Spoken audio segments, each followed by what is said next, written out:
Universiteti i Vlorës Ismail Qemali parashtroi në Komisionin për Edukimin dhe Shkencën të Kuvendit të Shqipërisë kërkesat buxhetore ku kërkuan mbështetje për investime në infrastrukturë. Kancelari i Universitetit të Vlorës Grigor Dede tha se nevojat janë të mëdha për mbështetje financiare, kryesisht për pjesën e përmirësimit të kushteve, pasi numri i studentëve po pëson rritje. Në Universitetin Ismail Qemali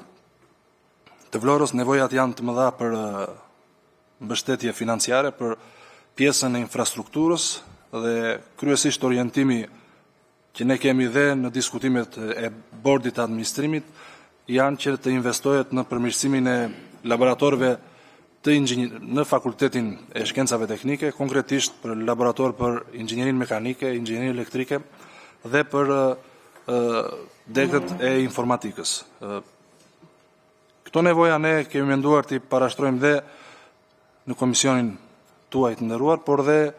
drejt Ministrisë së Arsimit për vitin 2026 apo dhe për 2027 i kemi parashikuar dhe në PBAN.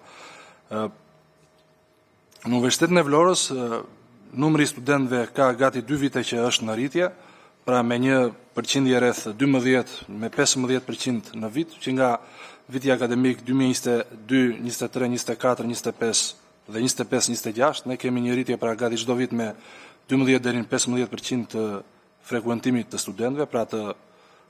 studentëve të regjistruar, dhe pa diskutim që për këta studentë ne duhet të ofrojmë kushte më të mira, jo vetëm me investimet në laboratore, por dhe në përmirësimin e infrastrukturor të godinave. Duke qenë se godinat e universiteteve publike kryesisht janë godina shtetërore të cilat kanë nevojë për përmirësime të vazhdueshme, nuk janë në cilësinë më të duhur. Ne kemi diskutuar dhe me bordin e administrimit dhe kemi menduar të kërkojmë rritje të fondeve në kapitullin 231, pra në investimet kapitale, për përmirësimin e godinave të këtij institucioni. Konkretisht, duke qenë se ne sapo kemi marrë dhe me VKM-n 334 19/6/2025 godinën e ish-gjykatës së apelit të Vlorë, kemi menduar të kërkojmë Ministrisë së Arsimit pra suportin për të financuar përmirësimin apo përshtatjen e kësaj godine për vitin 2026 ose për vitin 2027 nëse nuk do të jetë e mundur për 26-ën, pra që kjo të përshtatet dhe të përmirësohet nga ana infrastrukturore për studentët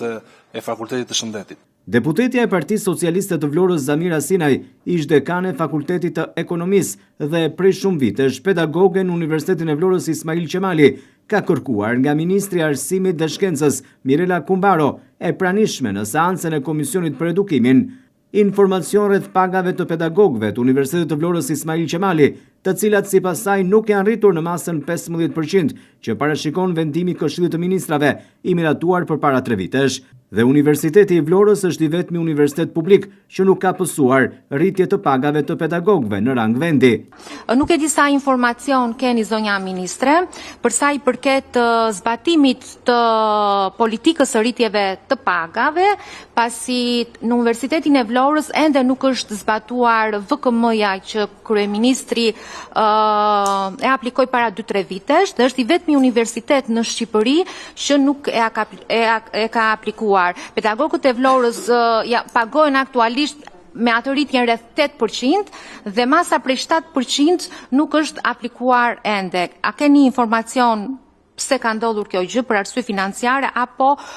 procedurale që kanë sjellë mos zbatimin e VKM-s, sepse është i vetmi universitet publik në gjithë Shqipërinë. Deputetja Zamira Sinaj kërkoi gjithashtu nga qeveria dhe Ministria e Arsimit një fond të dedikuar për investime në godinën e ish-gjykatës së apelit, e cila do të vendoset në funksion të Fakultetit të Shëndetit. Si një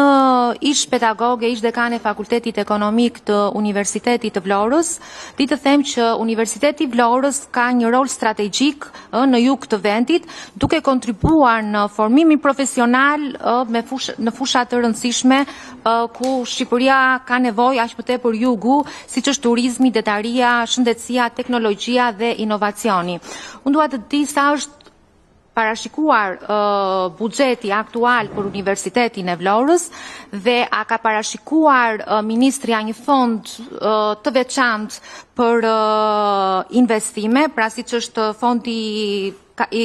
kapitaleve 231, pasi gjatë gjithë periudhës që kam qenë aty pedagoge, dekane, Fakulteti i Shëndetit Publik ka pasur problem me ambientet, kur ka mbi 10 vjet që studentët i ndjekin leksionet në ambiente me qira, ku investimet aty për laborator janë bashkohor, por ambientet dhe sallat nuk janë të tilla. Kryeministri na dha një premtim, e zotoi atë dhe e mbajti, dhe ne morëm në përdorim gjykatën e apelit, ku studentët do të atashohen atje. Por problemi qëndron që Universiteti Vlorës nuk ka fond të mjaftueshëm për të kryer investim në gjykatën e apelit që t'i kthejë ato ambiente me standarde europiane.